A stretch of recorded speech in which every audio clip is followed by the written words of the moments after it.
இறுதியாம் காலந்தன்னில் ஒருவனே இருவரும் தம் உறுதியின் என்றார் என்னில் இறுதிதான் உண்டாகாதாம் அறுதியில் அரணே எல்லாம் அழித்தலால் அவனால் இன்னும் பெரிது நாம் ஆக்கம் நோக்கம் பேரதிகாரணத்தாலே. இந்த பாட்டு தான் அந்தம் ஆதி என்பதற்கான நேரடியான ரூபா. அந்தம் ஆதி என்மனார் புலவர் அப்படிங்கிறார் முதல் சூத்திரத்தில். அதாவது சங்காரகர்த்தாவாகிய முதல் என்றார். அழகா ஒரு பாட்டு. நம்முடைய தர்மியாதனத்தினுடைய 4வது குருமுகா சன்னிதானம் மாசிலாமணி தேசிய ஞானசம்பந்த பரமாச்சாரிய சுவாமிகள் அவங்களிடத்தே சமயத்திற்கு பற்று யாத்திரகாஷாயம் பெற்றவர் வெள்ளி அம்பலவாணர்னு பேர். வெள்ளி அம்பலவான பரதேசி புறப்பட்டு இங்கேருந்து காசிக்கு போய் காசியில் குமரகுரு சுவாமிகளை தரிசித்து அவர்கிட்ட கல்வி கேள்விகளில் சிறந்து அங்கேருந்து புறப்பட்டு திரும்ப இங்கே வரும்போது 5வது மகாசன்னிதானம் இருக்கிறாங்க. அவங்கள்ட்ட ஞான தீட்சை பெற்று முனி பூங்கவராக இருக்கிறார் தர்மியாதனத்தில். அவர் தான் நம்முடைய அருண சிவாச்சாரியார் பாடிய சிவஞான சித்தியாருக்கு தர்மியாதன குருமுதல்வர் பாடிய ஞானாவரண விளக்கம் அதுக்கு 60 வேகம் பண்ணியிருக்கார். நமக்கு கிடைக்கல அது. சித்தியாரே 600 பாட்டு. சித்தியாருக்கு குருஞான சம்பந்தர் உரை எழுதியிருக்கார். தர்மியாதன குருமுதல்வர் உரை எழுதியிருக்கார். அந்த உரைக்கு 60 விவேகம். அதாவது அந்த உரையிலேயே சில வார்த்தைகளுக்கு மட்டும் குறிப்புரை கொடுத்துருக்கார் இந்த வெள்ளியம்பலவான முனிவர்னு பேர். இப்போ அதே கிடைக்காம போயிடுச்சு. அன்னைக்கு கூட இதை பற்றி சொன்னேன்னு நினைக்கிறேன். அழிஞ்சிருச்சு நூல்.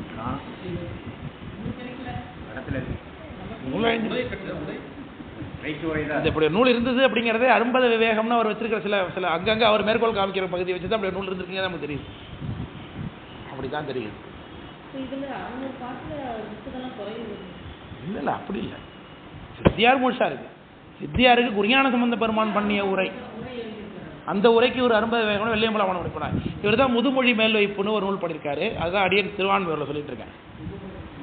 முதுமொழி மேல் வைப்புன்னு பேர். முதுமொழின்னு திருக்குறளில் குறிக்குது. இல்லை அந்த உரையும் அழிஞ்சு போச்சு. அப்படி ஒரு உரை இருந்ததுங்கிறது இவருடைய 60 வேகத்தினால தெரியுது. 60 வேகமும் அழிஞ்சு போச்சு. அது சில பகுதி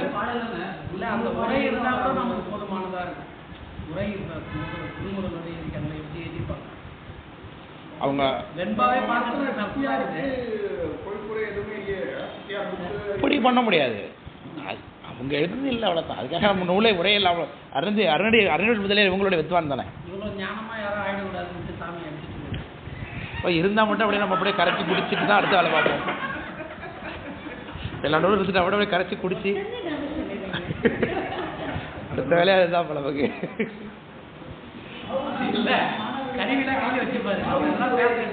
கால விளைங்க குறை பண்ணிருக்கேன்.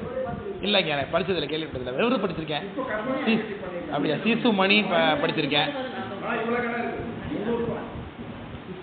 இல்லை மேக்ஸிமம் பொதுவாக என்னை பொறுத்தளவுக்கு சிவஞான போதம் சித்தியாருக்கெல்லாம் சிவஞான சுவாமிகளுடைய உரை சிவஞான போதத்துக்கு போதுமான உரை தான் அது.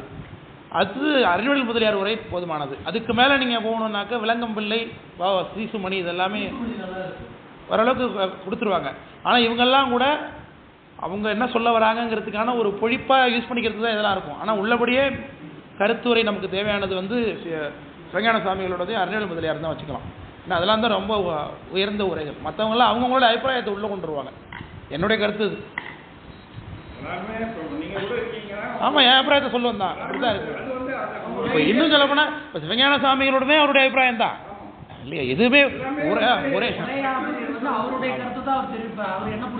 உரையாசிரியர்கள் அனுபூதிமான்கள் கிடையாது. அதனால அது அப்படியே பின்பற்றணும் அவங்க சொல்றதெல்லாம் அப்படின்னு. ஏன் சிவஞான சுவாமிகளுடைய பல கருத்துக்களை அருணவள்ளி முதலியார் நேரடியாகவே மறுக்கிறார். நவீன உரைகள்ங்கிறார். உலகமே புகழக்கூடிய இந்த நம்முடைய சிவஞான மாபாடியத்தை சில நவீன உரைகள் பாடியக்காரருடைய கருத்து பொருந்தாமை அறிகைங்கிறார் சில இடங்களில். என்னுடைய சிவஞான போத திருநெறி உரையில் சிவஞான போதம் அதில் மிக முக்கியமான கருத்து அவர் மறுக்கிறது சிவஞான போதம் தமிழ் மூல நூல் அப்படிங்கிறது. அவர் மொழிபெயர்த்தாருங்கிற கொள்கையை அடித்து மறுக்கிறார். அது பல இடங்களில் மறுக்கிறார் நம்முடைய அருணவள்ளி முதலியார். அதில் இன்னொரு கருத்து பார்த்தீங்கன்னா சிறப்பு பாயிரமே எழுதக்கூடாதுங்கிறார். சிவஞான சுவாமிகள் பாடிய சிறப்பு பாயிரம் சிவஞான போதத்துக்கு அதுவே பொருந்தாமைன்னர். அது தேவையே கிடையாதுன்ட்டாரு. நல்லா தெளிவாக எழுதி வச்சிருக்காரு. அது ஆனால் நாசுக்கா சொல்கிறார். பாடியக்காரர் பாடிய சிறப்பு பாயிரம் பொருந்தாமை அறிக அப்படின்ட்டார். தேவையில்லை அந்த நூலுக்கு. சிவஞான போதத்துக்கு பாயிரம் தேவையில்லை. ஏன்னா அவருடைய மாணாக்கர் பாயிரம் செய்கிறவங்க யார் யார்? தன்மாணாக்கர், தன்னாசிரியன், தன்னோடு கற்றான், தன்மாணாக்கன், தகுமுறைக்காரன். இதுதான் உரை எழுதுறதுக்கு உரிமை உடையவங்க. அதெல்லாம் இவர் தகுமுறைக்காரன்லாம் வராரு. ஆனால் இவருக்கு முன்னாடியே தன் மாணாக்கர் 2 பேர் இருக்காங்க. யாருங்கிறாரு அவர்? அருணவேல் முதலியாரும் அருண சிவாச்சாரியாரும் சிவபிரகாசம் பாண்டிய உமாவதியாரும் அவங்க நூலில் குருமுதல்வர் அப்படின்னு சொல்லி குருமுதல்வர் பண்ண நூலை பேர் சிவஞான போதம்னு சொல்லி அந்த நூலில் என்ன கருத்து இருக்குங்கிற டீட்டெயிலாக அவங்க பண்ணிட்டாங்க, சொல்லியாச்சு. அந்த நூல் யார்? இப்போ சிவஞான போதத்தில் இதை பாடினது மெய்கண்டார்னு குறிப்பு கிடையாது. இந்த நூலுக்கு சிவஞான போதம்னு பேர் கிடையாது. ஆனால் இது ரெண்டும் எங்கே சொல்லப்படுது? வழிநூலாகிய சித்தியாரிலேயே புடிநூலாகிய சிவபிரகாசம் சொல்லப்படுது. தெரித்த குரு முதல்வர் உயர் சிவஞான போதம் செப்பினார். ஸோ இதுக்கு மேலே நீங்கள் ஏன் அதை எழுதுறீங்க அப்படின்னு கேட்குறாரு அவர். அவங்க மாணாக்கர் செஞ்சுட்டாங்கல்ல, மாணாக்கர் செஞ்சுட்டாங்க. அவருடைய நேரடி மாணாக்கர்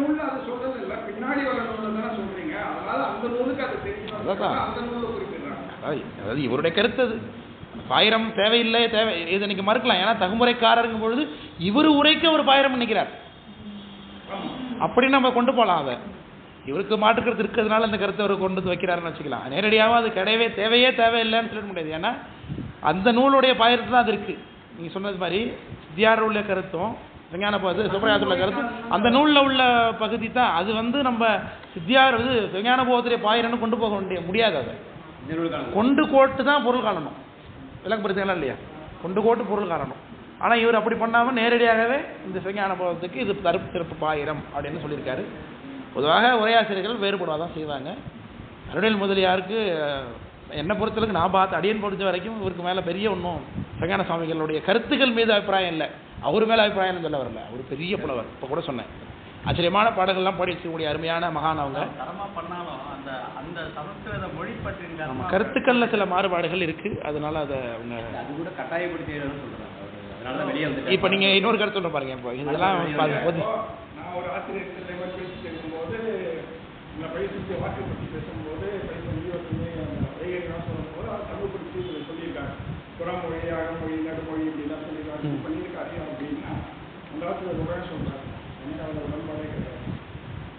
அதான் ஒத்துக்கிறது அவங்க விருப்பம் தான். சில விஷயங்கள் வலுத்தி புகுத்தக்கூடாது. என்னை பொறுத்தளவுக்கு சில விஷயங்கள் இப்போ நாம் இந்த வார்த்தைகள்லாம் நான் எவ்வளோ மனப்பாடம் பண்ணி வச்சுக்க முடியும் சொல்லுங்க. நல்லா இருக்குது படிக்கிறதுக்கு. இதுக்கு இப்படி அர்த்தம் பண்ணிக்கலாமா, இப்படி பொருள் கொண்டு வரலாமா, நல்லா தான் இருக்குது. இதுக்கு அங்கீகாரம் யார் கொடுக்குறது? இன்னைக்கு பைசந்திங்கிற வார்க்கு அது ஆகமத்தில் பயன்படுத்தி நிற்கிது. அதை நம்ம அப்படியே பயன்படுத்தணும், தப்பு இல்லை. நீங்கள் சொல்கிற வாக்குக்கு அங்கீகாரம் யாருக்கு கொடுக்க சொல்லுவோம்? அருணவேல் முதலியார் தமிழ் படிச்சிருக்கிறாங்க, செந்தமிழ் உரை படிச்சிருக்கிறாங்க. ஆச்சரியமாக இருக்குது, நல்லா இருக்குது. ஆனால் அதுக்கு அங்கீகாரம் வேணும்ல. இது சரிதான் அப்படிங்கிறது நாம் வேணால் கொண்டாடிக்கலாம். ஸோ அதனால் பொதுவாகவே திருவாவூடுதுறை தரப்பு தர்மியாதன தரப்பில் உள்ள விளக்கங்களை ஒத்துக்காது. இவங்க அதை ஒத்துக்க மாட்டாங்க. இப்போ நான் தர்மியாதன தரப்பு தான். அதனால் பொதுவாக என்ன நான் இதுக்குள்ளே வரேன்னா, ரெண்டுத்தையும் வாங்கி வச்சுக்கணும். ரெண்டுத்தில் எதெல்லாம் சந்தோஷமாக நம்ம கொண்டாடுறதுக்கு இருக்கோ எல்லாத்தையும் அனுபவிச்சு கொண்டு தான். நமக்கெல்லாம் அனுபவம் பார்த்தது இல்லையா?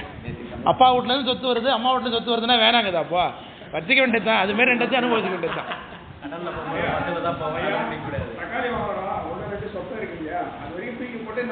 அவ்வளோதான், அப்படி போட்டுருக்க வேண்டியது தான். இல்லை அதான் உரையாசிரியர் அனுமதிமான்கள் அல்ல.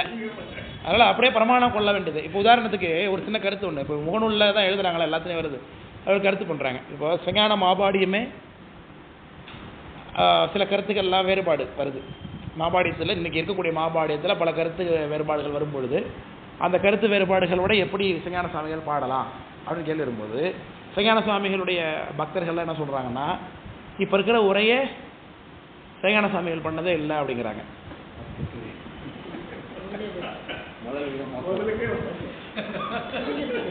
இப்போ இதுலேருந்து என்ன தெரிகிறது, இது இப்படி இல்லைன்னு கருத்து சொன்னால் நீங்கள் திராவிட மாபாடிய கருத்துங்கிற பேர் நீங்கள் இழக்கிற மாதிரி இருக்கும். அவங்க என்ன சொல்கிறாங்கன்னா, இன்னை வரைக்கும் சிவஞான சுவாமிகளுடைய மூல உரையை திராவிடரை அதனே இது வரைக்கும் பதிப்பிக்கலை. அந்த நூலை இன்ன வரைக்கும் யாருமே படித்ததே இல்லைங்கிறாங்க. அவங்க இந்த கருத்து நேரடியாக ஒருத்தர் ஃபேஸ்புக்கில் எழுதுகிறார். ஆதின தொண்டர் அவர், சிவஞான சுவாமிகளுடைய பக்தர் அவர். இந்த கருத்தை பதிவு பண்ணுறாங்க ஒரு இதில். அப்போ அதுலேருந்து என்ன வருது, யாருமே படிக்கப்படாத ஒரு உரை. அவங்க கருத்துப்படி. அப்புறம் யாருமே படிக்கப்படாத உரையை வியந்து அவருக்கு திராவிட மாபாடி கருத்துல பேர் வச்சது யாரு? அப்போ அந்த பேர் இழக்கிற மாதிரி அது பார்த்தீங்கன்னா இல்லையா? ஏதோ ஒரு கருத்து சொல்ல போய் என்னமோ அவங்களுக்கு ஆகுது, பேக் ஃபயர் ஆகிறது. அது தெரியாமலே இப்படி கருத்து சொல்லிட்டு இருக்கிறாங்க. பிரச்சனை ஆகிடுது. ஏன்னா அதுக்கு என்ன சொல்கிறாங்கன்னா, இந்த அற்புதமான ஒரு உரை நூல் சிஞான சாமி பண்ணியிருக்காங்கன்னு அதை வெளியிடாமல் வச்சுருக்காங்க ஆதீனத்தில் அப்படின்னும்.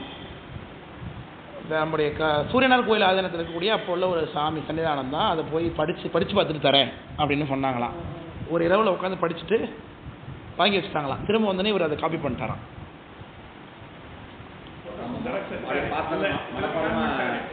சரி,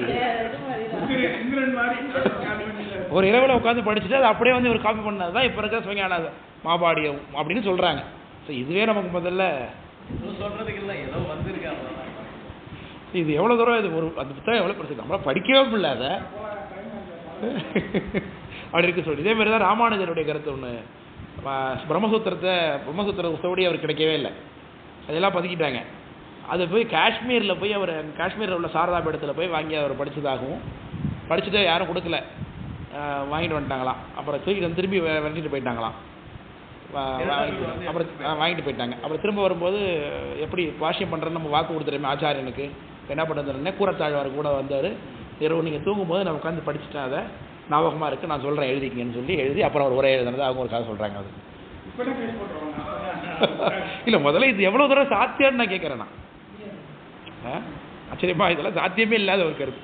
இதெல்லாம் நம்பிட்டு தான் மக்கள் வாழ்ந்துட்டு இருக்காங்க, அது ஒரு சமயங்களாக வாழ்ந்துட்டு இருக்கு. சரி, அப்போ இறுதியாம் எதுக்கு இங்கே போனோம்? உரையாசிரியர்களை பற்றி பேசும்பொழுது ஸோ எல்லா உரையிலும் பின்பற்றலாம். நமக்கு எது நல்லதோ அதை எடுத்துக்க வேண்டியதுதான்.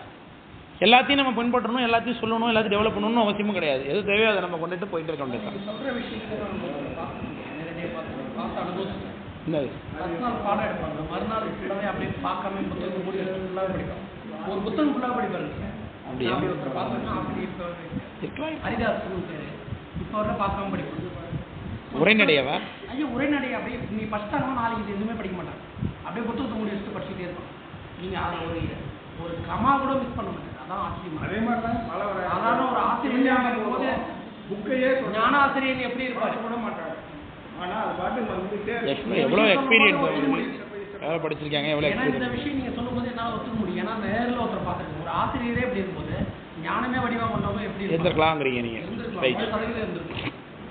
சரி, இப்போ நான் என்ன சொல்கிறேன், இருந்திருக்கலாம். அந்த மூல நூல் தான் இவங்க எழுதுனதுங்கிறது என்ன ஆதாரம் தான் கேட்குறேன். இவர் படிச்சதை சொல்கிறார், ரைட்.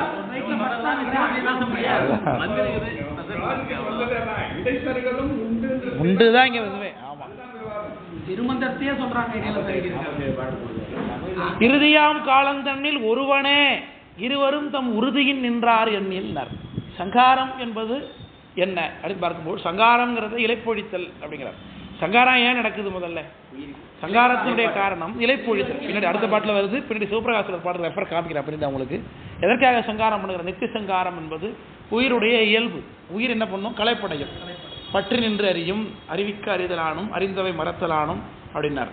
ஒன்றை ஒன்றினால் அறிதலானும், அறிவிக்க அறிவன் என்றே அப்படின்னார் உயிர். அப்போ உயிரானது இடையறாது அறிவித்து கொண்டே இருந்தால் அது கலைப்படையும். இப்போ கலைப்படையக்கூடிய ஆன்மாவுக்கு மேலும் மேலே அறிவித்து கொண்டே அனுபவப்படுத்திட்டு இருந்தால் அது அனுபவப்படாது. ஒரு குதிரை சாட்டையில் அடித்தா ஓடும், இன்னொரு அடித்தா இன்னும் வேகமாக ஓடும். 10 ஒரு 100 50 கிலோமீட்டர் ஓடி போச்சு, அதுக்கப்புறம் அடித்தா படுத்துக்கும். அதுக்கு மேலே எவ்வளோ அடித்தாலும் என்ன பண்ணாது?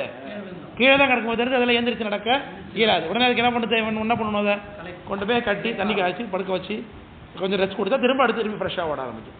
அப்போ இது உலகத்தில் இயற்கை. உயிர்கள்னா அதாவது கலைப்படையுங்கிறது. அப்போது அதே தான். அதனால தான் நம்ம வகுப்பு எப்பொழுதுமே 1.5 மணி நேரத்துக்கு மேலே 1.25 மணி நேரத்துக்கு மேலே வகுப்பு நடக்காது எப்போதுமே. அதுக்கு மேலே எவ்வளோ சொன்னாலும் போகாது உள்ள. ஃப்ரெஷ்ஷாக ஆகிட்டு வந்துடணும் போய் இடையில போயிட்டு. ஏன்னா அது தெரியல, நான் 1.25 மணி நேரம் நான் ஒரு தலைப்பு வச்சுருக்கேன். அதுதான் இது நவீன சித்தாந்தம் போல் இருக்குது. இருக்கலாம், நம்ம வச்சுக்கிறோம். ஸ்கூல் காலேஜஸ்லாம் அப்படி தானே வச்சுருக்காங்க, 40 minutes தான் வச்சுருக்காங்க. ஆனால் நாம் அப்படி கிடையாது, ஒரு நிமிஷத்துக்கு ஒரு தடவை நம்ம கலைப்பாகும். இதெல்லாம் அந்த இந்த கணக்கெல்லாம் ஒத்துக்கவே பாடலாம். வகுப்பு நடத்திட்டே இருக்கும்போது கலைப்பாக எங்கேயே போயிட்டு வந்துடுவோம், அவ்வளோதான். அதனால் இல்லை, பாடிலி ப்ரெசன்ட் மென்டலி ஆப்செட், சஞ்சாரத்தில் இருந்துட்டு வந்துடும் அப்படி. அப்போது உயிர்களுக்கு கலைப்படையக்கூடிய குணம் இருக்குது. அதனால் இப்போ சாமி கருவி கொடுக்குறார். ஆனாதி கேவலத்தில் ஆணவ மலத்தில் இருக்கக்கூடிய உயிர்களுக்கு கருவி கொடுத்தோன்னே விழிப்படையுதுன்னு அனுபவத்துக்கு வருது. 35 கருவிகளோடு ஜாக்கிரத்தில் இருக்கக்கூடிய உயிரானது அனுபவப்பட்டுக்கிட்டே இருந்ததுன்னா சரியாக வராதுங்கிறதுனால நித்திய பிரளயம் என்று உயிர்களை அனாதி கேவலத்தில் அனுபவத்துக்கு திரும்ப கொண்டு போய் செலுத்துகிறாங்க. கருவியெல்லாம் அப்படியே இருக்குது. அதுக்கு பிறகு ஆயுட்பிரளயம்னு இருக்குது. ஒவ்வொரு நாளைக்கும் பிரளயம் நடக்குது. உறங்குவது போலும் சாக்காடு, உறங்கி விழித்தலும் போலும் பிறப்புன்னார். அடுத்து ஆயுட்பிரளயம்னாக்க உயிர் உடம்புலேருந்து நீங்கி வெளில போடுது. இப்போ 3 நிலையில் ஒரே அனுபவம் இருக்குது. அனாதி கேவலத்தில் என்ன அனுபவமோ அதே அனுபவம் தான் உறங்கும் பொழுது, அதே அனுபவம் தான் செத்ததுக்கு பிறகு. ஏன்னா 3 இடத்துல என்ன கிடையாது உயிர்களுக்கு? வேற வேற வேற வேற வேற என்ன கிடையாது 3 இடத்துலையும் இருக்கு. சொல்லுங்க சொல்லுங்க. கருவி இல்லை உறக்கத்தில் கருவி இல்லை, இருந்தும் இல்லை. செத்ததுக்கு பிறகு உடம்பு விட்டுட்டு போயிடுது வெளில. செத்ததுக்கு பிறகு என்ன கருவி இருந்த அனுபவம் உண்டு? சூக்மதை வச்சு அனுபவப்பட்டுருமா? சூக்ம தேகத்தை வச்சு அனுபவம். சூக்ம தேகத்துக்கு கனவு அனுபவம் இருக்கு. சாமி அறிவிச்சா தானே அதுவும் நடக்கும். சாமி இறந்ததுக்கு பிறகு கனவு காணுமா உயிர்? அனுபவப்படுமா? யாதனா சரீரம் கொடுத்தாதான். அதான் அடுத்து சொன்னேன். சூக்ம சரீரத்துக்கு அனுபவம் உண்டு சார். இந்த உடம்புல இருக்கும்போது இருந்தால் தான், உடம்புக்குள்ள மூலாதாரத்தில் இருந்தால் தான் அது நடக்கும், அனுபவப்படும். மூலாதாரங்கிற கனெக்ஷன் இருக்கணும் உயிருக்கு. அது இல்லைன்னா சூக்ம தேகங்கிறது தூள தேகத்தினுடைய காரியம்ங்கிறது. அது இல்லாமல் அது எப்படி வேலை செய்ய முடியும்? தூள தேகம் இருக்கணும். அப்படி இல்லைன்னா யாதனா சரீரம் அது அர்த்தம். அப்போ இது இல்லைனாக்க உயிர்களுக்கு இறந்ததுக்கு பிறகு யாதனா சரீரம் இல்லாத போதும் உறங்கும் பொழுதும் அனாதி கேவலத்துலேயும் 3 என்ன அனுபவம் தான்? ஒரே அனுபவம். இப்போ இந்த அனுபவத்தில் இருக்கக்கூடிய உயிரை கொண்டு வந்து வெளில வந்து கொஞ்சம் படிடா போகிறோமாங்கிறாரு சாமி. கொஞ்சம் படிங்க, கொஞ்சம் தெரிஞ்சுங்கன்னா உடனே டயர்ட் ஆகிடுறோம். நம்ம உயிர் இயல்பே இருக்கிறதுனால சாமி நம்ம அப்பப்போ கருவிகளை நீக்கி கொடுக்குறாரு. இந்த பிரளயத்தை தான் பல்வேறு விதமாக சொல்கிறார்கள். நித்திய பிரளயம், ஆயுர் பிரளயம் சொல்கிறாங்க. ஆயுள் பிரளயத்துக்கு பிறகு ஒட்டுமொத்தமாக எல்லா உயிர்களும் இறந்துட்டு போயிட்டு இருக்கு. ஒட்டுமொத்தமாகவே பிறவிக்கு வந்து வந்து வந்து வந்து போகக்கூடிய உயிர்களுக்காக அந்தந்த பத அளவில் சங்காரங்கள் நடக்குது. பிரம்மா வரைக்கும் சங்காரம், திருமால் வரைக்கும் சங்காரம், ஸ்ரீகண்டருத்ரர் வரைக்கும் சங்காரம், இப்படி சங்காரங்கள் நடக்குது ஒவ்வொரு வருஷத்தில். அந்தந்த அளவில் சங்கார கர்த்தாக்கள் இருக்கிறாங்க. அவங்க திருப்பி பிரம்மா வரைக்கும் உள்ள சங்காரத்துக்கு பிரம்மா தான் கர்த்தா, அவர் பண்ணுவார். பிரம்மாவே ஒடுக்கிறாருன்னா திருமால் இருப்பார், திருமால் அவங்களை ஒடுக்குவார். இப்போ திருமாலையும் பிரம்மாவையும் சேர்த்து ஒடுக்கிறாரு தான் ருத்ராலால் நடக்கக்கூடிய சங்காரம். இதைத்தான் சாமி சொல்லுகிறார், பெருங்கடல் மூழ்கி பிரளயம் கொண்டு அப்படின்னு சொல்லுகிறார். இருக்கும் இறந்தான் கலையவரம்னார். கலையவரம்னா செத்து போன உடம்பு, பிணம்னு அர்த்தம். கலை இதெல்லாம் சாமி சாத்திக்கிட்டு கடைசியில் இருக்கிறது அப்படின்னு அர்த்தம். மாயையே ஒடுக்கிறார் தன்னிடத்தின் அர்த்தம். வேறு ஒன்றும் இல்லை. உயிர்களையும் ஒடுக்கிக் கொள்ளுகிறார், விபூதியாக தரித்து. விபூதிங்கிறது சங்காரகர்த்தாங்கிற அடையாளம் தான். கடைசியில் நிற்கிறது அதுதான். எல்லாம் அழிஞ்சது போய் நிற்கிறது என்னது? சாம்பல். அதுதான் சங்காரகர்த்தா. சங்காரம் சுடுகாடுங்கிறது எதனுடைய அடையாளம் தான்? சங்காரத்தினுடைய அடையாளம். அவ்வளோ சங்காரம். அதனால சாமி சுடுகாட்டில் உட்கார்ந்துருக்காருங்கிறது பௌராணியத்தை நம்ம புரிங்கிறதாடி காமிக்கிறாங்க. ஆனாலும் அதோடைய தாத்பரியம் என்ன? அவர் சங்காரகர்த்தாங்கிறதுக்கான அடையாளம். அப்போது அழித்து தான் ஆக்குறார். இதுதான் கேள்வி கேட்டார். அதுக்கு தான் அங்கே போனேன்னா மெய்கண்ட இவர்கிட்ட வெள்ளியம்பலானவர்கிட்ட முதுமொழி மேல் வைப்புக்கு போய் இங்கே வந்து சுற்றி வந்தாச்சு. முதுமொழி மேல் வைப்பில் ஒரு கேள்வி கேட்டாங்க. அழித்து உலகை ஆக்குதலால் அந்தம்மாதி என்மார் அப்படின்னார். உடனே கேள்வி கேட்டான், அழித்து ஒன்றை ஆக்குவதும் உண்டோ? ஒரு பொருள் ஒன்று அழிக்கும், இல்லைன்னா ஆக்கும். நெருப்பு அழிக்கும், நெருப்பு ஆக்குமா? வேணா சாம்பலை ஆக்கும், அதான் பண்ணும். சாம்பலா ஆக்கும், வேற என்ன ஆக்கும்? நெருப்பு அழிக்கிறது என்ன ஆகாது? ஆக்காது. இப்போ ஒரே பொருள் கடவுளே சிவபெருமானே அழித்தும் ஆக்குகிறாருங்கிறாயே, அழித்தும் ஆக்குகிறாயே, அதுக்கு உதாரணம் காட்டணும் கேட்டது அவர் சொல்றாரு. திருக்குறள் எடுத்துக்கிறாரு. கெடுப்பதும் கெட்டார்க்கு சார்பு ஆகி மற்ற அங்கே எடுப்பதும் எல்லாம் மழை. மழை தான் அதுக்கு உதாரணம் காமிச்சார். அற்புதமான திருக்குறள் எடுத்து காமிக்கிறாரு. மழையும் சிவபெருமானும் ஒன்றுண்டார். மழை உலகத்தை அழிக்கும் பேஞ்சி. உலகம் அழிச்சிட்டுங்கிறத உலகத்தை அழிச்சிருந்தா திரும்பி மழை பெய்யல நம்ம வாழ முடியுமோ? திரும்பி என்ன பண்ணணும்? மழை தான் உற்பத்தி பண்ணணும். திரும்ப மழை பெஞ்சாதான் உற்பத்தி உலகத்தில் நடக்கும். அப்போது அழிக்கக்கூடிய வல்லமை மழைக்கு இருக்குது, அவரே ஆக்கக்கூடிய வல்லமையும் இருக்குது அவருக்கு. அது போல் சிவபெருமானே அழிக்கிறவராகவும் இருக்கார், அவரே ஆற்றலை ஆக்க செய்யக்கூடியவராக இருக்காருன்னா விளக்கம் புரியுதுங்களா?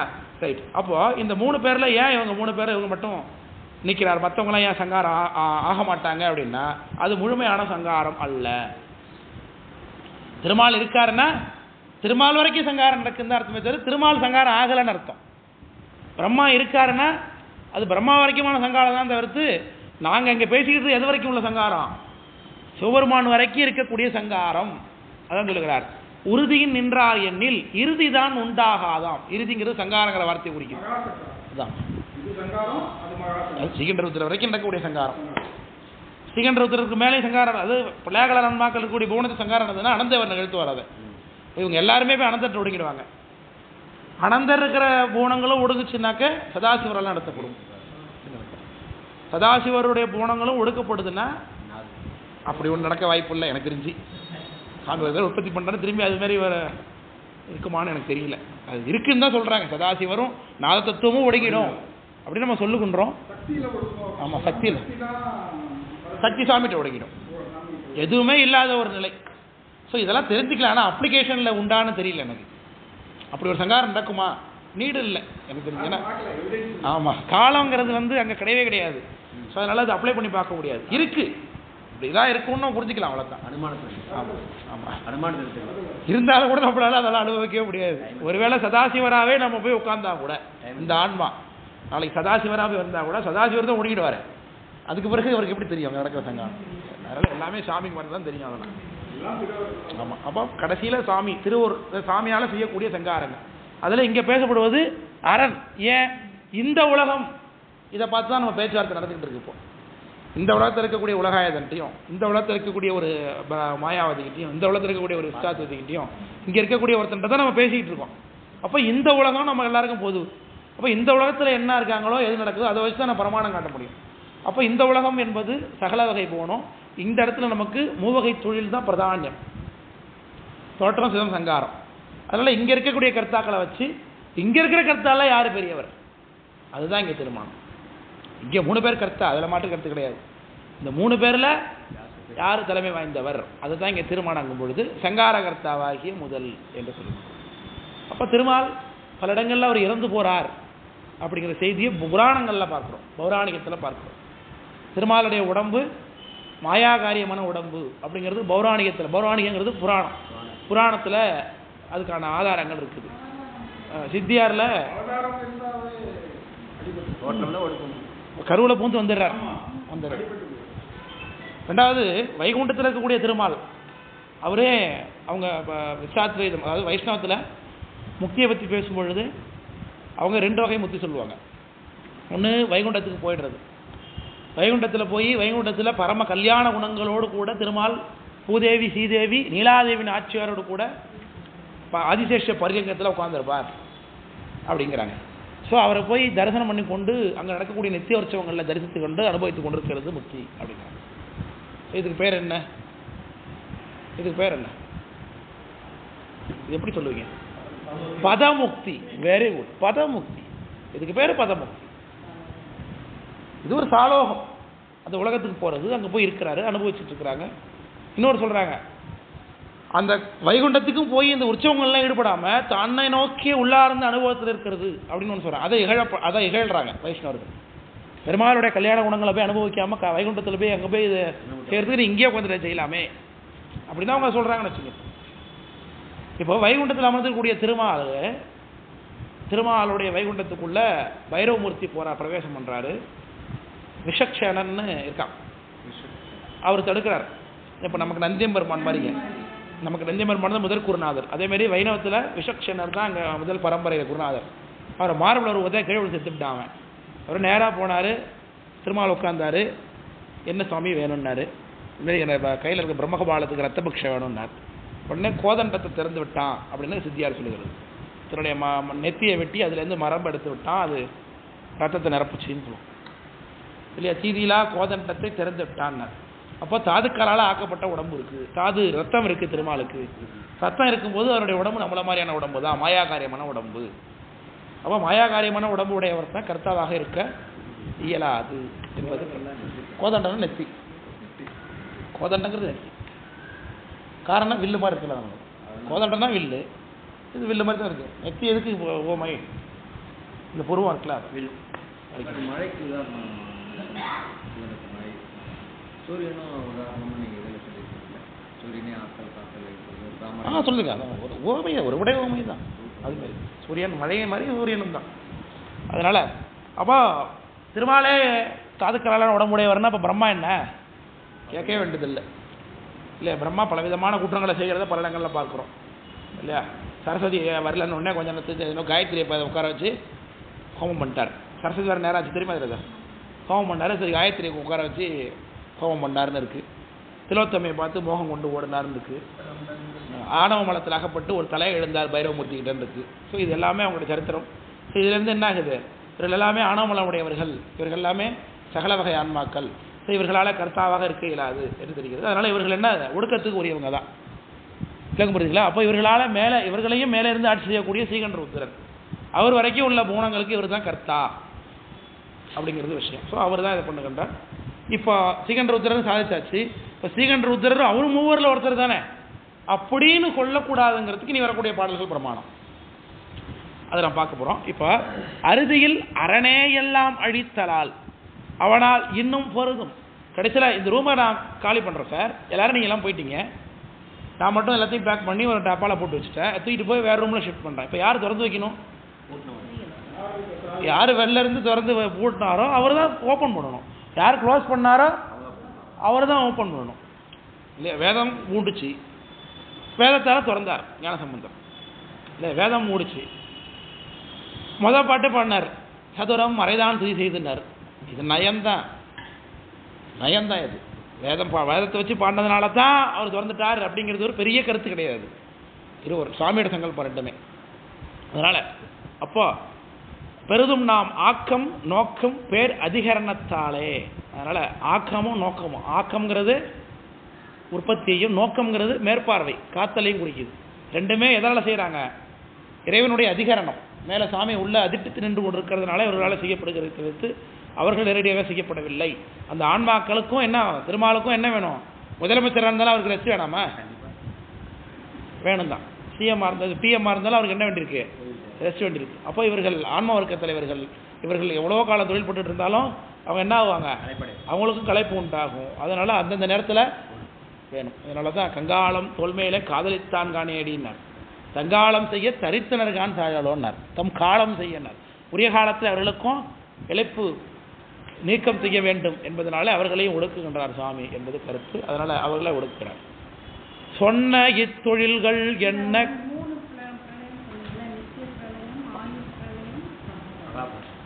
அடுத்தது நித்திய என்னங்க பேர் இருக்கிறதுக்கு? பிரளயங்களுக்கு என்னென்ன பேர் இருக்காங்க? நித்திய பிரளயம், ஆயுர் பிரளயம். இல்லை, அந்த நோட்டில் அந்த புக்கில் போட்டிருக்காங்களே அதை காமி பேர் சொல்லுங்க. முடிஞ்சிச்சா? சரி சரி சரி.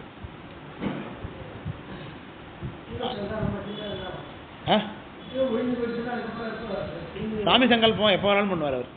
அந்த காலமே நம்மள காலம் தான் இல்லையா? அதுக்கு பேர்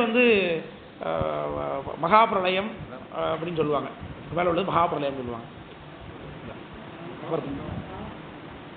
மகாசங்காரம், நித்திய சங்காரம், மகாசங்காரம், ஆயுட்சங்காரம் இதெல்லாம் சொல்லுவாங்க. நம்ம உலகத்தை பற்றி பேசுவதால நம்ம பிரம்மாவோட இதை பற்றி சொல்றாங்க, விஷ்ணுவை பற்றி சொல்றாங்க, ஸ்ரீகண்டத்தை பற்றி பேசுறதே இல்லை. ஸ்ரீகண்டத்தை கடவுள்னு பேசிட்டு இருக்காங்க. நம்ம உலகத்தை பற்றி பேசுறதால அவரோட ஒழுக்கத்தை அவருக்கு மேலே ஒருத்தாங்கல்ல, அதை பற்றி பேசுறதே இல்லையா? அனந்தேஸ்வரர். ஆமாம், அனந்தரத்தையும் நம்ம பேசுறோம். இப்போ பிரளயகலர் இருக்கக்கூடிய அந்த கோணங்களை தேவஸ்தான வகுப்பு நடந்ததுன்னா இப்போ ஸ்ரீகண்டத்தையும் இவரை வச்சு இவர் மாதிரி வச்சு பேசுவாங்க.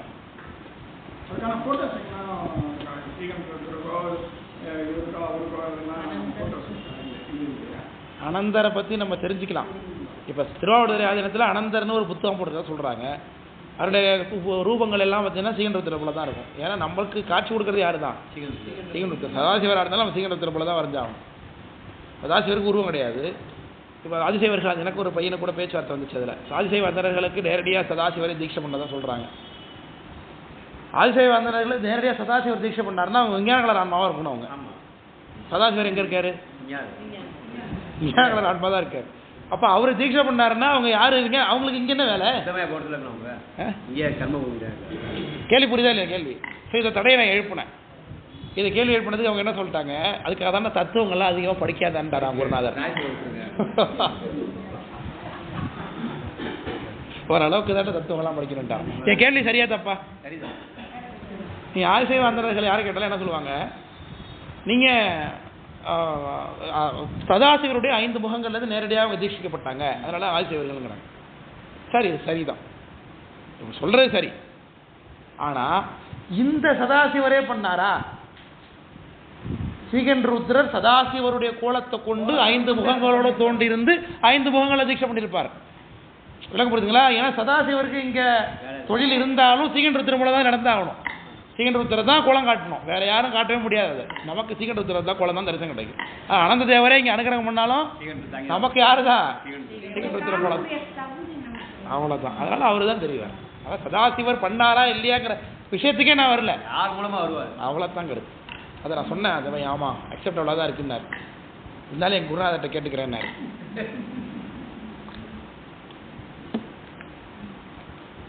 சில விஷயங்களை அப்ளிகேஷன் பண்ண மாட்டாங்க. தத்துவ விஷயங்களாக போனாங்க. அந்த சம்பவக்ஷ அனுபக்ஷமே அப்படி தான். திருமால் மேலே இருக்கார் அப்படிம்பாங்க. தத்துவங்களை எங்கே பார்த்தா எங்கே திருமால் இருக்காருன்னு எனக்கு தெரியல, யூஸ் பண்ணுறீங்க. இந்த மகேஸ்வர தத்துவத்தில் அர்த்த நாரி, அது மாதிரி அது பேர் என்ன, அரியர்த்தர், மாதுரபாகம் அவர் இருக்காருன்னு சொல்கிறோம். ஒருவேளை அங்கே மாதுரபாகம் திருமாலே இங்கே தான் இருக்காரு, அப்போ நமக்கு தான் அர்த்த ஜாரிங்கிறதுல. இப்போ மாகேஸ்வரம் முகூர்த்தம் பிரளயாவில் இருக்க எத்தனை நமக்கு தெரியாது. நம்ம 25 மாகேஸ்வரம் முகூர்த்தம் நமக்கு சொல்லப்படுது, நமக்கு அது பிரளயாவில் இருக்க மாகேஸ்வரம் முகூர்த்தமாக யார் காட்சி கொடுப்பா? அனந்த தேவர் தான் காட்சி கொடுப்பார். அதான் நம்ம அனுமானத்தில் அப்படியே தெரிஞ்சுக்கிறோம், அவ்வளோதான். நமக்கு போக போகிறதும் கிடையாது. போனாலும் நம்ம இதெல்லாம் நமக்கு தெரிய போகுது, நம்ம போகாமல் இருக்க மாட்டோம். ஏன்னா இந்த பதங்களை தாண்டி தான் நம்ம மேலே போய் ஆகணும். நிச்சயமாக நம்ம கண்டிப்பாக அந்த மேல் ஸ்கூலுக்கு போய் தான் ஆகணும், அது மாட்டுக்கு எடுத்துல. என்ன நேரடியாக ஸ்கூல் போய் தங்குறோமா, ஆல் பாஸ் டேரக்ட் பாஸ் பண்ணி நேரடியாக ஆயுத்து அனுப்புகிறாங்கன்னா போகுது, அவ்வளோ அது நமக்கு தெரியாது, அவ்வளோதான். இப்போ சொன்ன தொழில்கள் என்ன காரணம் தோற்ற எண்ணில் முன்னவன் விளையாட்டு என்று மொழிதலும் ஆம் உயிர்க்கு மன்னிய புத்தி முத்தி வழங்கவும் அருளால் முன்னே துண்ணிய மலங்களெல்லாம் துடைப்பதும் சொல்லலாம். ஏற்கனவே அன்னைக்கு ஒரு நாள் சொன்ன புத்தி முத்திங்கிற வார்த்தை அடிக்கடி 2-3 இடத்துல வரும். ஞாபகம் யாருக்கா சொன்னது? முக்கியமாக இதுக்கப்புறம் 2 இடத்துல வரும். இந்த புத்தி முத்திங்கிற வார்த்தைக்கும் அந்த பழைய கிளாஸ் நான் ஒரு கேட்டு இதுக்கு நிறுத்தி வச்சிருந்தேன், சொன்னேன் சொல்லுங்கன்னு சொல்லி. அப்போ சொன்ன தொழில்கள் என்ன காரணம், ஏன் இந்த 3 தொழில்களையும் சாமி செய்கிறார் அவர்களுக்காக? செய்கிறது எப்படி செய்கிறார் கேள்வி இருக்கு. என்ன காரணம் தோற்றம் எண்ணில் முன்னவன் விளையாட்டு என்று மொழிதலும் ஆம்னர். விளையாட்டுன்னு சொல்றாங்களே சில பேர், அது எப்படி? கடவுளுக்கு இதெல்லாம் விளையாட்டுங்கிறாங்களே, லகுவா செய்கிறார். ஆனால் இது கிரீடா பிரமவாதம்னு ஒருத்தன் தரப்பு இருக்கு. கிரீடைன்னா விளையாட்டுன்னு அர்த்தம். மாயாவாதிகளை ஒருத்தர், அதான் மாயாவாதிகள் ஒரு தரப்பு கிரீடா பிரமவாதிகள்னு பேர். பிரம்மத்துக்கு உலகம் ஒரு விளையாட்டு போல, நீ விளையாட்டுறதுக்கு நான் தான் கிடைச்சேனா அப்படிங்கிற கேள்வி வந்துடும். அதில் அது அப்படி இருந்தால் அது பிரம்மத்துறை தன்மை இழக்குது. அது அவர் சந்தோஷமா அவர் ஜாலியாக விளையாடுறதுக்கு நான் எதுக்கு சார் நீங்கள் இஎம்ஐ கட்டணும், நான் எதுக்கு சார் உட்காந்து சகஸ்தான் படிக்கணும், நான் ஏன் சார் கஷ்டம் பண்ணணும் சொல்லுங்க பார்ப்போம். இது தேவையில்லாத வேலை தானே. அப்போது அவருடைய நான் விளையாடுறத அடுத்தவங்களை போட்டு துணுப்படுத்தலாமோ? அப்போ அப்படி பண்ணுனா யாருக்கு குறை வரும்? அதில் பிரம்மத்துக்கு குறை வரும். பிரம்மத்துடைய தன்மை இழக்கப்படுகிறது அங்கே. இப்போ இதுதான் இஸ்லாத்தில் சொல்கிறேன். கடவுளை ஏன் கடவுள் படைச்சார் சுவாமி, மனிதனை ஏன் கடவுள் படைச்சாருன்னு கேட்டதுக்கு தன்னை வணங்குவதற்காக. ஏன் வணங்கணும்னு நான் கேட்குறேன். ஏன் வணங்கணும்? வடக்கணும், வடக்கத்தோட விருப்பம் இருக்கிறதுனால தான் உற்பத்தி பண்ணியிருக்கேன். அப்போ குறை இல்லையா அது? கடவுள் விருப்ப விருப்பங்களை அப்பாற்பட்டவன்னு சொல்லிவிட்டு அவர் உயிர்களை வந்து தான் வணங்கணும் படைச்சாருன்னா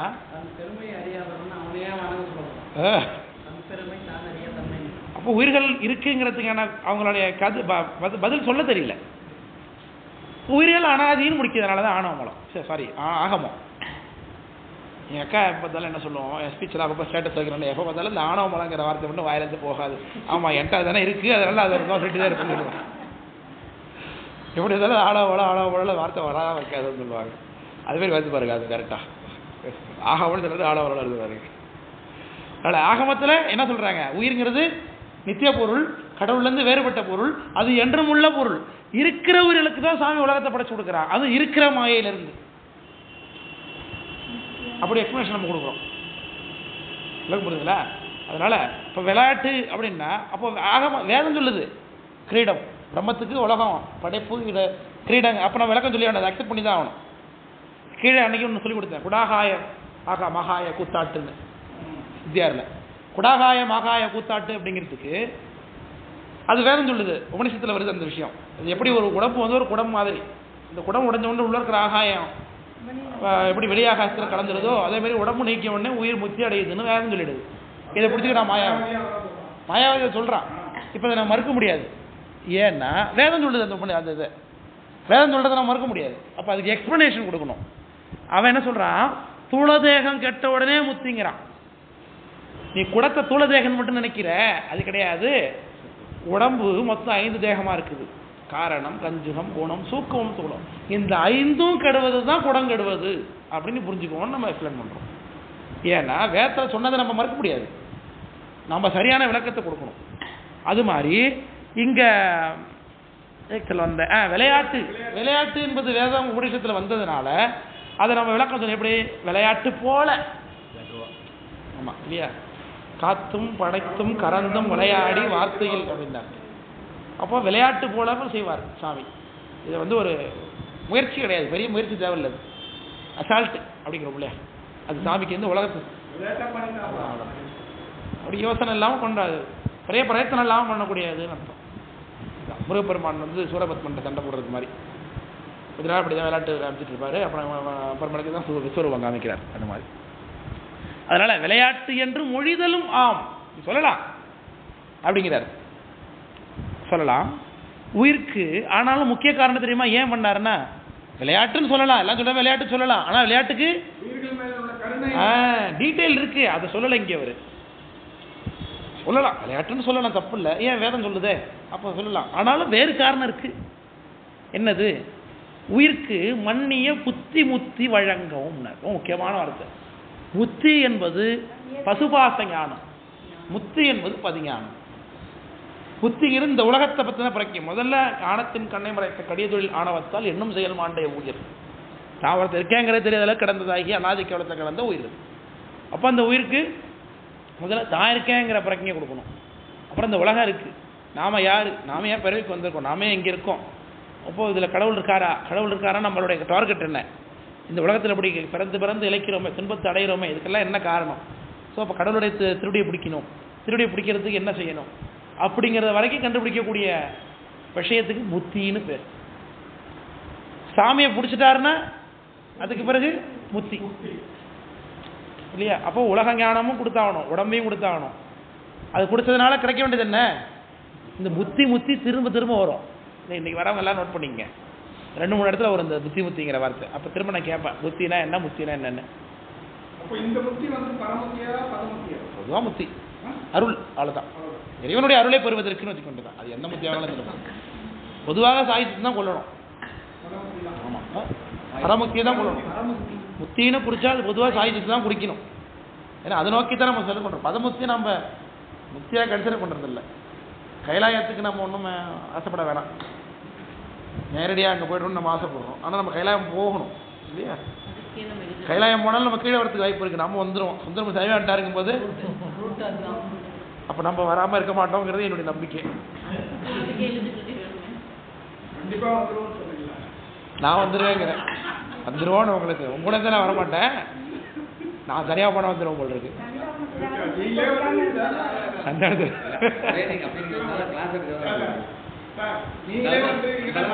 சிவ மெய்யடியார்கள் அவங்கெல்லாம் சாமி மேலே பக்தி இல்லாத கல்யாணம் மேலே பக்தி இல்லாதவங்க வருவாங்க, நீங்களே அப்படி வருவீங்க. அதனால புத்தி வழங்க புத்திங்கிறது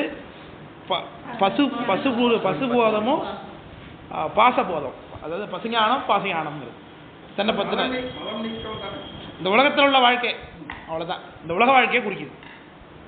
இந்த உலக வாழ்க்கையில் இருக்கும்போது இறைவனை பெற வேண்டிய ஞானத்தை புத்தின்னு வச்சுக்கிட்டு தான். ரெண்டுமே சாமி தான் கொடுத்தாகணும், அவ்வளோதான். ரெண்டுமே வேணும் இல்லை, இது இல்லைன்னா அது எப்படி கிடைக்க முடியும். நான் ஒருத்தர் இருக்கேனே எனக்கு தெரியல, எனக்கு அப்புறம் எப்படி நான் சாமியை பற்றி தெரிஞ்சுக்கிறது போனேன். அதனால சொன்னார். ஆமாம், இல்லை நம்ம முத்தி நோக்கி வந்துட்டோமே. சைவஸ்த அந்த வளாகத்துக்குள்ளே நுழைஞ்சிட்டாலே முத்தி நோக்கி என்ன வந்திருக்குன்னு அர்த்தம். ஒவ்வொரு படிநிலையில வெவ்வேறு நிலையில் இருப்போம், அவ்வளோதான். முத்தி நாளைக்கு வேணுமா, நாளானைக்கு வேணுமா, இல்லை முத்தி இருக்குது பல ஜென்மங்களுக்கு பிறகு எடுத்துக்கலாமா அப்படிங்கிற நம்ம எல்லாம் வேறுபட்டு நிற்போம், அவ்வளோதான். அதேதான் முத்தி பத்திர சாமியை நோக்கி வந்துட்டோம். சைவஸ்தாந்தம் படிக்கணும்னு விருப்பத்தினாலே சாமி நம்மகிட்ட வந்துட்டாங்க. எந்த முத்தியை நோக்கி போகிறாங்க, ஆனால் சைவ சித்தாந்தம் வகுப்பு படித்தாலும் அவங்க முத்தியை நோக்கி வந்துட்டாங்கன்னா சாமி முத்தி விருப்பம் வந்துட்டுங்க. நம்ம செய்யக்கூடிய பிரஜை, நம்ம செய்யக்கூடிய பிரயத்தனத்துக்கு ஏற்ப சாமி முத்தி கொடுத்துருவார். என்ன செஞ்சிருக்கோங்கிறத போட்டு கண்டிப்பா பாஸ். ஆனா முத்திங்கிற பாஸ் கிடைச்சிடும். எஸ் பாஸ் தான். ஆனா எந்த லெவல்ல பாஸ், என்ன மார்க், என்ன கிரேடு அப்படிங்கிறது, கட் ஆஃப் என்னங்கிறது தெரியும், பின்னாடி தான் தெரியும். அதான் தான் சொல்றேன் நானும். வந்தா பாஸ், வந்தா பாஸ் தான். உள்ள வந்தா பாஸ் தான். ஆனாலும் வந்து உள்ள வந்து என்ன நடக்குதுன்னா தெரிஞ்சுக்கணும். உள்ள பாத்ரூம் போறவங்க வந்துட்டு போறவங்க தான் இருக்காங்க.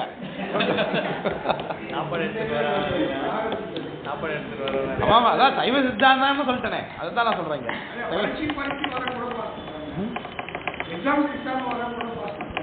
அது வேற கேட்டுக்கிறீங்க, அது அதிகாரத்தின் கீழே இருக்கு. நாளைக்கு பரீட்சைன்னு மட்டும் சொல்லுங்களேன், வேணாம் அவ்வளவுதான். நாளைக்கு வந்து சைவ சித்தாந்த பரீட்சை 3ஆம் ஆண்டுன்னு சொல்லுங்க மேடம். இந்த அரங்கமே பத்தாது நீ உட்காரதுக்கு ஆள்.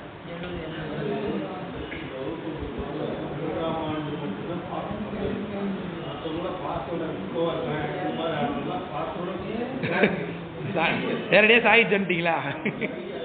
சரி, அப்போ புத்தி முத்தி வழங்கவும் அருளால் முன்னே துண்ணியம் அலங்கள் எல்லாம் துடைப்பதுவும் சொல்லலாமே. அப்போ தனியாகவே சொல்றாரு பாருங்க. புத்தி என்பது பசுஞானம், முத்தி என்பது பதிஞானம், துண்ணிய மலங்கள் எல்லாம் அதோட டீட்டெயில் எக்ஸ்பிளனேஷன் இங்கே அனுபவப்படுத்துறது. அதான் பழங்கள் துடைக்கிறது இங்கே தான். இதுக்காக தான் சாமி இந்த படைப்பை செஞ்சு கொடுக்குறாருனார். முக்கியமான விஷயங்கள் இதெல்லாம், முக்கியமான பாடல்கள் இதெல்லாம். சித்தியாரை பொறுத்தளவுக்கு நீங்கள் படிக்கிறதுங்கிறது எதுக்காகன்னா ரெஃபரன்ஸ்க்காகத்தான். நமக்கு டீட்டெயில் தெரியும், அதாவது சைவ சித்தாந்தத்துடைய கான்செப்ட் தெரியும். பார்த்தீங்கன்னா என்ன, பாசனா என்ன, பிரளயனா என்ன, ஏன் நடக்கு, எல்லாமே உங்களுக்கு தெரியும். ஆனால் அதனுடைய மூலம் எங்கே இருக்குது? நீங்கள் பிரமாணம் தேடணும்னா அது சித்தியார் தான். நீ சொல்கிறது என்ன ஆதாரம் கேட்டால் நீங்கள் நான் சொல்கிறேன் அதான் ஆதாரம்னு சொல்ல முடியாது. அப்போ என்ன பண்ணணும்? சித்தியாரில் இந்த இடத்துல இந்த பாட்டுல இருக்குது அப்படிங்கிறத நீங்கள் காமிக்கணும். அதுக்காக சித்தியார் பயன்படும். அதனால் நீங்கள் அது இந்த இடத்துல இது இருக்குது, இந்த இடத்துல இருக்குது, இந்த சித்தியார் முதல்ல நூலை குறைந்தபட்சம் அக்சஸாவது தெரிஞ்சுக்கணும். நீங்கள் நூலை பற்றி நூல் படிக்கிறதுங்கிறது இந்த இடத்துல இந்த பாட்டு இந்த இடத்துல இருக்குங்கிறதையாவது நீங்கள் தெரிஞ்சு வச்சுக்கணும். அதுக்கு பிறகு எத்தனை பாட்டு நம்ம மனப்பாடம் பண்ணி வச்சுக்கிறோம் தெரிஞ்சுக்கிறோம், அடுத்த லெவல். ஆனால் இந்த நூலில் இதுதான் இருக்குங்கிறதே தெரியாமலே இந்த நூலில் நம்ம படித்து வச்சுருக்கிறோம் அப்படின்னா அதுக்கு என்ன பண்ணலாம்? வேணால் பரிதாபப்படலாம் பார்த்து. அதான் ஓ அப்படியா சரின்னு சொல்லிட்டு போகலாம், அவ்வளோதான், வேற பண்ண முடியாது.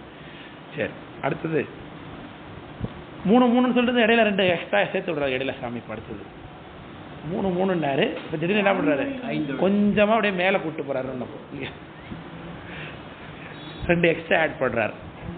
3 இருக்கும்போதே 2 நடந்துட்டு இருக்குப்பா, தெரிஞ்சுக்கோ அப்படிங்கிறார்.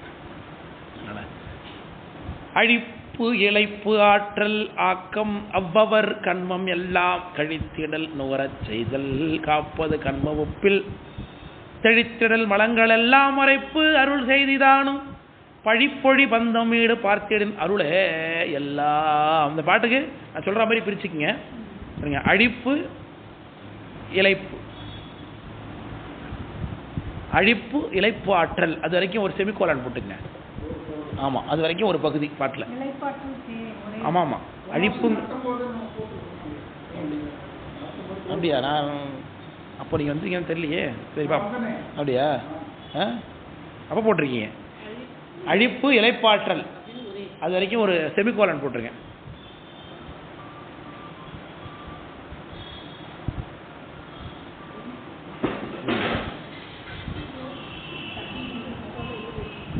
ஆக்கம் அவ்வவர் கண்மம் எல்லாம் கழித்திடல். இருந்துங்களா? போட்டிருக்கீங்களா? அதே மாதிரி ஐஃபோன் போட்டிருக்கீங்களா?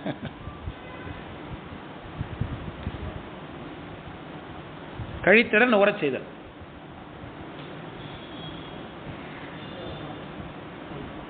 சரி இருங்க. ஆக்கம் அவ்வவர் கண்மம் கழித்திடல் நுகரச் செய்தல் காப்பது, நுகரச் செய்தல் காப்பது. அதான் 3. அடுத்தது கண்ம ஒப்பில் தெளித்திடல் மலங்கள் எல்லாம் மறைப்பு, அது 4. அருளுக்கு பிறகு 5 அருள் செய்திதானும் பழிப்பொழி பந்தம் வீடு அப்படின்னார். அருள் என்னவா? பழிப்பொழி பந்தம் வீடு. 5 தொழில்களை ஏன் செய்யப்படுகிறது. இப்போ இந்த புத்தகம் இருக்கிறவங்கெல்லாம் சொல்கிற பக்கத்தில் எடுத்துங்க. 273வது பக்கம் 18வது பாட்டு சிவபிரகாசம் இருந்ததுன்னு எடுத்துங்க. சிவபிரகாசத்தில் 18வது பாட்டு. இந்த கருத்து அப்படியே சிவபிரகாசத்தில் அதை ரெஃபர் பண்ணி, இதை விட கொஞ்சம் எளிமையாக இருக்கும், அதுக்காக சொல்கிறேன். ஆமாம், சிவபிரகாசத்தில் 18வது பாட்டு, இந்த புத்தகத்தில் 273வது பக்கம். ஐந்தொழில் ஏன் நடக்குதுங்கிறது அங்கே டீட்டெயில் கொடுக்குறாரு சாமி.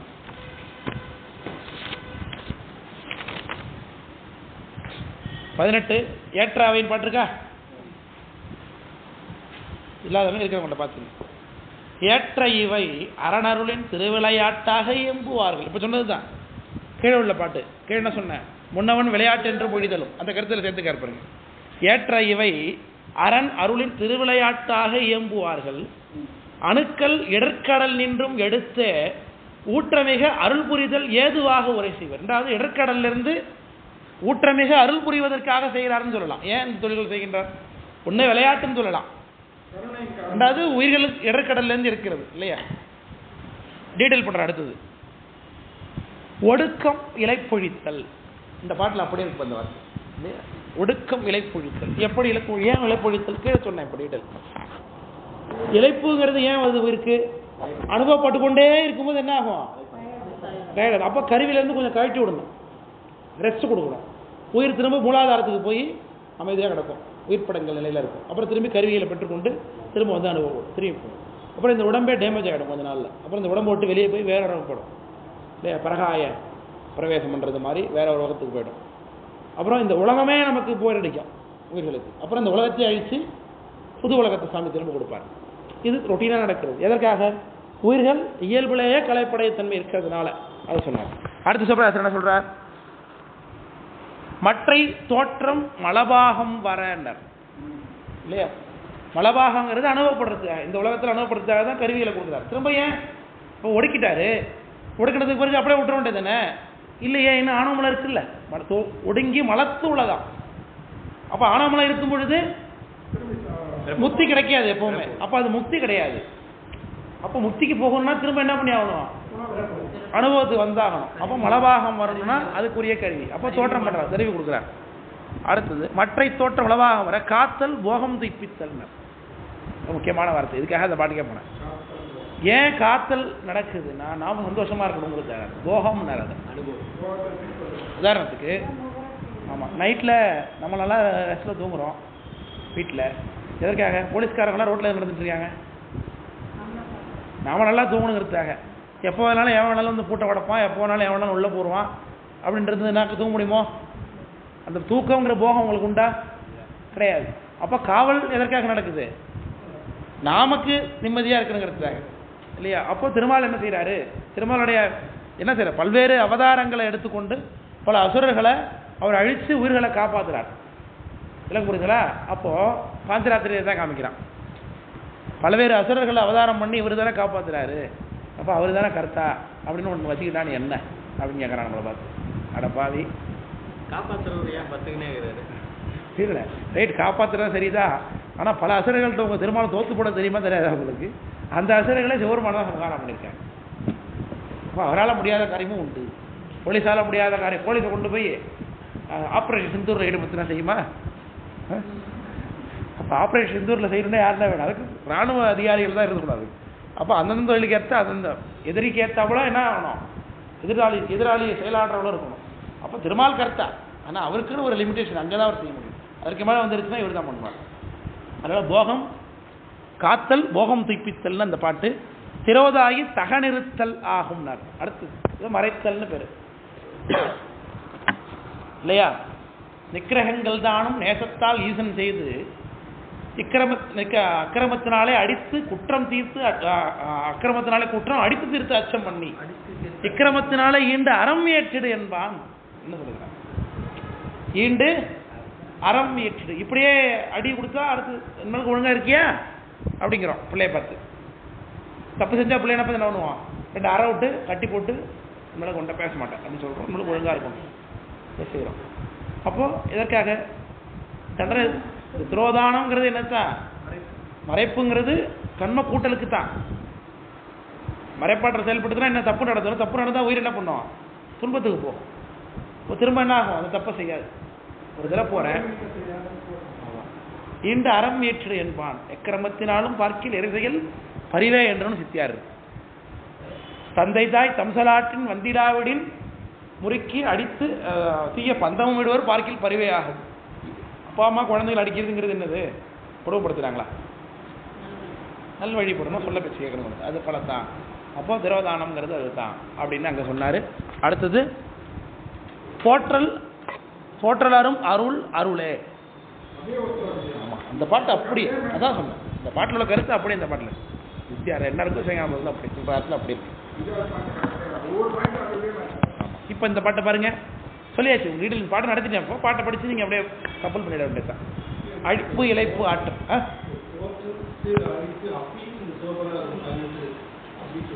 புரியலைங்க.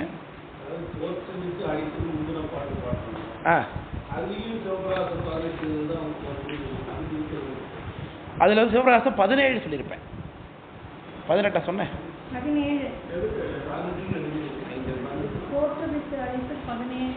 17 தான் சொல்லியிருப்பேன். 17 பாருங்க, அது பாருங்க இருக்கு பாருங்க. சாற்றிய கதிரோன் நிற்க 53வது பாட்டு. சாற்றிய கதிரோன் இருக்க தாமரை அலரும். இதுல சந்திரகாந்த கற்களையும் தாமரை போய் ஒரு உவமைப்படுத்திருக்காரு அருணசிவாச்சாரியார். அப்படியே 17வது பாட்டு சிவபிரகாசம் பாருங்க, வேற தாமரை பட்டு சொல்லியிருப்பார். கந்தமலர் அயன்படைக்கும் உலகமெல்லாம் கண்ணன் அழித்திரும் அவை எம் கடவுள் தானே அந்த முறை அழித்திரும். ரொம்ப முக்கியமான வார்த்தை சிவபிரகாசம் இந்த பாட்டு. ருத்ரனை சொல்லும்போது என்ன சொல்றாரு? எம் கடவுள்ங்கிறாரு பாருங்க. இப்போ சங்காரகர்த்தாவே முதல்னு அர்த்தம். ருத்ர சங்காரகர்த்தா தான் எனக்கு கடவுள்னு அர்த்தம்.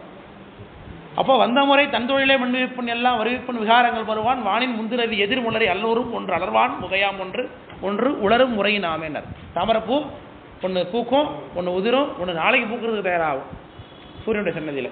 அது அப்படியே 17. 63வது பாட்டில் அப்படியே 17வது பாட்டு பொருந்தும். 53வது பாட்டில் அப்படியே 17 பொருந்தும். 56க்கும் 57க்கும் 18 அப்படியே பொருந்தது. எப்படி இருக்கு? புடைநூல்னா புடைநூலாக இருக்கு பாருங்க. அப்படியே இல்லையா? நம்ம ஆச்சாரியர்கள்லாம் உரையாசலாம் படித்து சொல்லலாம் நமக்கு தெரியுமா? வித்தியாலே படிக்க மாட்டோம். அப்புறம் சிவபிரகாசம் படித்து ரெண்டத்தை கம்பேர் பண்ணி இதோட புடைநூல் எக்கத்து கண்டுபிடிச்சு. ஆமாம். அதனால் அழிப்பு இழைப்பு ஆற்றல் ஆக்கம் அவ்வவர் கண்மம் எல்லாம் கழிக்கிறது. இப்போ சொன்னோம் இல்லையா, நம்ம கண்மத்தை கூட்டி இங்கே கழிக்கிறதுக்காக நூறச் செய்தல் காப்பதுன்னு அதான் போகம்னு சொன்னேன். கீழே அனுபவிக்கிறது. கண்ம ஒப்பில் தெழித்திடல் வளங்கள் எல்லாம் மறைப்புனர். தெழித்தல் தெழிக்கிறதுனாக்க நீக்கிறதுன்னு அர்த்தம். கண்ம ஒப்பு இருவினை ஒப்புல தான் மறைப்பாட்டல். இப்போ அடி சாமி கொடுத்துட்டே இருக்கார், திரோதானதம் பண்ணிக்கிட்டே இருக்கார், அடி ஒழிஞ்சிட்டே இருக்கு. அதனால திருந்திடுவோமா? நீ என்ன வேலையில செய்ய, அவ்வளோதான், எங்களுக்கு ஒன்றும் பண்ண முடியாது. அதுதான் செய்யும், உயிராக தான் பண்ணும். குதிரையாக அடிச்சுக்கிட்டே இருக்கார் சார் போட்டு குதிரைக்காரன். ஒரு கட்டம் படுத்துட்டு அதுக்கு போய் எவ்வளோ அடித்தாலும் என்ன தான் பண்ணுவது? அவனா அடிச்சுக்கிட்டு படுத்துக்கிட்டு அடியே வாங்க, அவ்வளோதான். அதனால அடினால என்ன கிடையாது, அதுக்கு பிறகு பயன் இல்லை இல்லையா? அதுக்கு மேலே பயன் இல்லை, என்ன இருந்தாலும் பயன் இல்லை. திருத்தொண்ட நாயனார் மாதிரி அதுக்கு மேலே அவங்களால ரியாக்ஷன் இல்லை. அதுக்கு மேலே அவங்களால என்ன பண்ண முடியாது. அவங்க அதுக்கு பிறகு முத்தி கொடுத்துருவாரு, வேற என்ன பண்ண முடியாது. வேற இவன் எவ்வளோ அடித்தாலும் தாகா ரொம்ப நல்லவா, எவ்வளோ அடித்தாலும் தாகா ரொம்ப நல்லவள் ஆயிட்டான், நல்ல முத்தி கொடுத்து.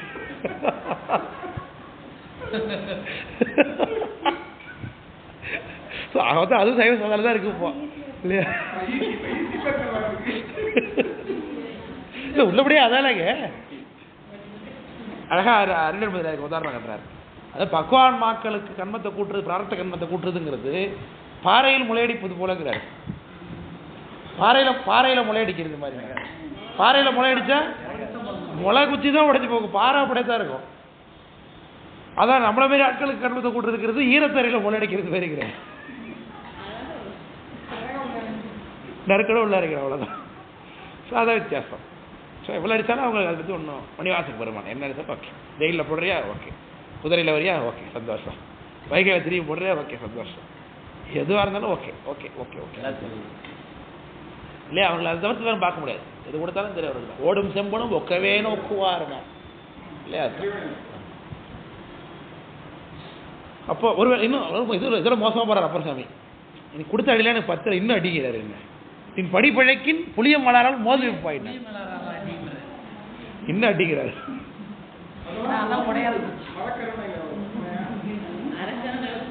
இல்லை அவர் அடிக்க போறது இல்லை, இவர் கேட்டதுனால பணி செஞ்சா அடி விழுண்டா அப்படின்னு சாமி இப்படி சொல்ற, வேற ஒன்றும் இல்லை. பணி செய்யலைன்னா அடி விழுண்டு, அவ்வளோதான். நீ பணி பிழைக்கு புரிய வளர மோது வைப்பாய் அப்படின்னு அர்த்தம். சட்டத்தில் அப்படி இடம் இருக்குன்னு அர்த்தம். அப்போ பணி பிழைத்தா நமக்கு என்ன வரும்? அடி விழும், அவ்வளோதான் அதோடைய கருத்து. அதுவும் காஞ்சிபுரத்தில் தான் பாடுறாரு. காஞ்சிபுரத்தில் ஏன் அதை பாடுறாரு? காஞ்சிபுரத்தை பொறுத்தளவுக்கு திருவடி பிழைக்கிறத தவிர்த்து நீங்கள் எது பண்ணாலும் அறத்தில் கணக்கு வந்துடும் இல்லையா? அப்போ அம்மா வரங்கிட்டு இருக்கா, அம்பாள் இப்படி வரங்கிட்டு இருக்கா சாமிகிட்ட. பூஜை பண்ணிட்டு போய் திரும்பி வந்துட்டாரு. உனக்கு என்ன வர வேணும்?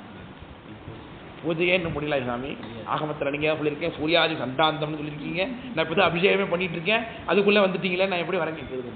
சரி சரி விடு, அதெல்லாம் ஒன்றும் இல்லை. உன் பூஜை எப்போதும் நம்மால் முடிவதில்லை, அதனால் வரங்கேளுன்னு அர்த்தம். சரி பூஜை முடிஞ்சதா வர கொடுங்கன்னாங்க அவங்க. பூஜை முடிஞ்சதா வரும். சரி சரி இல்லை இப்படியே கேட்டுட்டு வேற வர கேளுங்க, அப்படி கேட்கறதா? அம்மா நமக்காக கேட்குறாங்க. இல்லை இல்லை, இந்த காஞ்சிபுரத்தில் இருக்கக்கூடிய உயிர்கள் எல்லாம் உன்னுடைய திருவடி பிழைத்தல் என்கின்ற பிழையை தவிர்த்து வேற எந்த பிழை செஞ்சாலும் அதை நீ பாவமாவே கருதக்கூடாதுன்னு வர கேட்குறாங்க. சிவபெருமானம் மறந்துடுறதுன்னு அர்த்தம். ஆமா அதான் சிவபெருமானம் மறந்துடுறது தான். இப்போ அதில் எல்லாரும் வந்துடும், நம்ம நினைச்சிடும் ஓஹோ அப்போ எல்லா தப்பும் பண்ணலாம் போல் இருக்கு. இல்லை, அவன் திருவடி பிழைச்சிட்டாலே தப்பு பண்ணுறவனா தான் இருப்பான். அவன் திருவடி உள்ள இருக்கிறவன் எப்படி தப்பு பண்ணுவான்? அதான் கருத்துங்க. சிவபெருமான பரத்துவத்தை சிவபெருமான் தான் கடவுளுங்கிற எண்ணத்தை விட்டுறது. ரெண்டாவது அடியார்களை துன்புறுத்துறது, அது ரொம்ப முக்கியம். அது வந்து அதெல்லாம் அதெல்லாம் அதை தவிர்த்து வேறு எது பண்ணாலும் அது அந்த கஷேத்திரங்களுக்குள்ள விசேஷம் இதெல்லாம். அதெல்லாம் திருவண்ணாமலைக்கு போகிறேன் அப்படின்னு ஏஞ்சிட்டிங்கன்னா முத்தியா அவங்களுக்கு. அப்படி சரணாசல புராணம் சொல்லுது, திருவண்ணாமலைக்கு போகிறோம் அப்படின்னு ஏந்திரிச்சு ஒரு அடி எடுத்து வச்சா உங்களுக்கு முத்தி அப்படின்னு சாமி சொல்கிறாருங்க. அப்போ சொல்றது அந்த கஷேத்திரத்துக்குள்ள மகிமைகள் இதெல்லாம். ஸோ அது சட்டத்தில் இருக்கு, நமக்கு அப்ளிகேஷனாங்கிறது தான் இங்கே விவாதம். அது வேறு, நமக்கு உண்டா? அது சட்டம் நமக்கு உண்டா? சில சட்டங்களை பார்த்தீங்கன்னா சிறப்பாட்களுக்கு மட்டும் தான் இருக்கும். அதாவது வச்சுக்கிட்டு அவ போய் சாவிட்ட போய் நான் உன்னை திருவண்ணாமலைக்கு போறேன்னு நினைச்சலே அப்படின்னு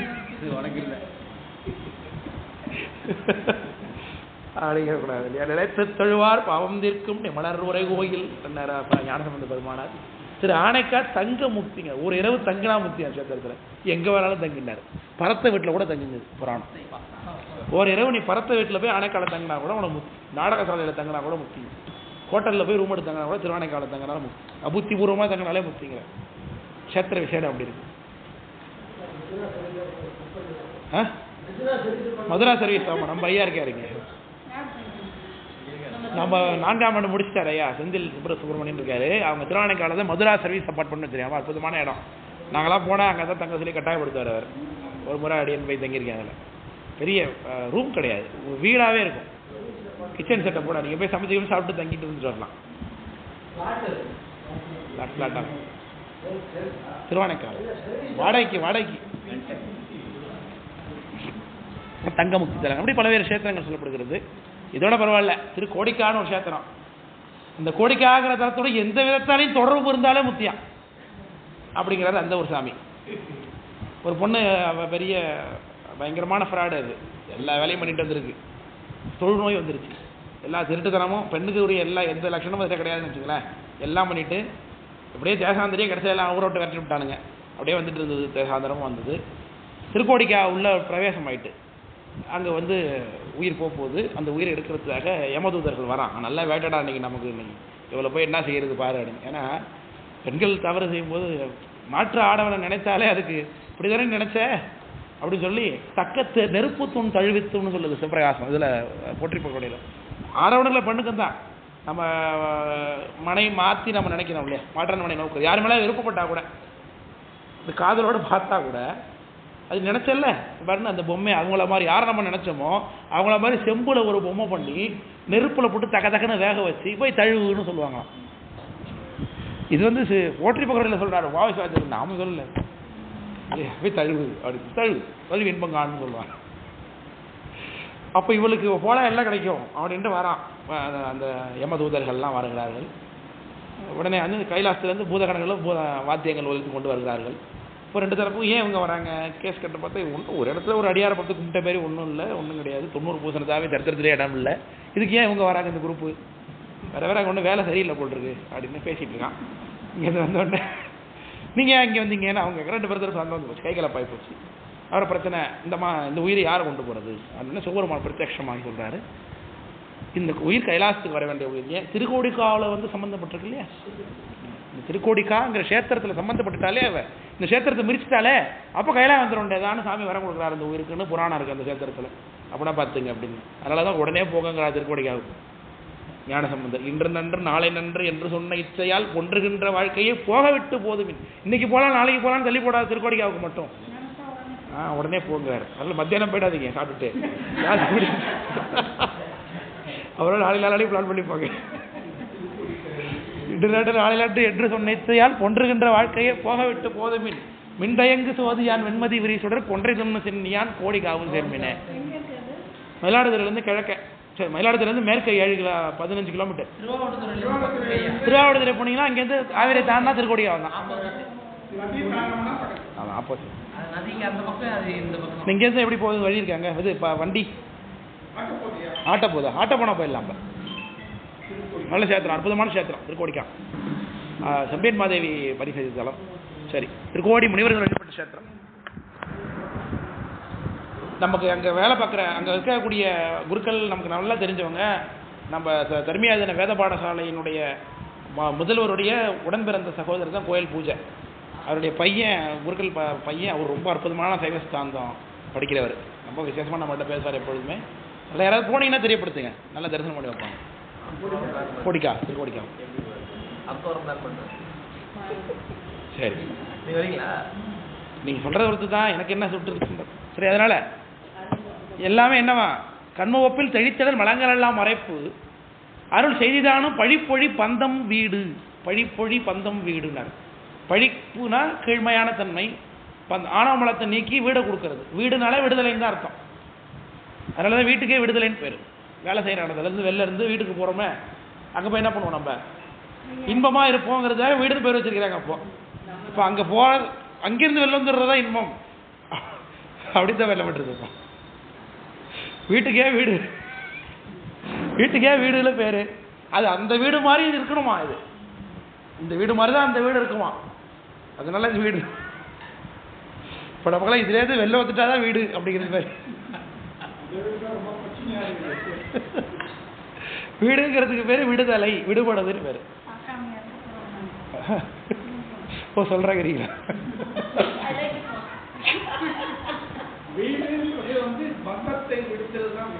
விடுதல், விடுபடுறது, கட்டிலிருந்து விடுபடுறதுக்கு வீடு.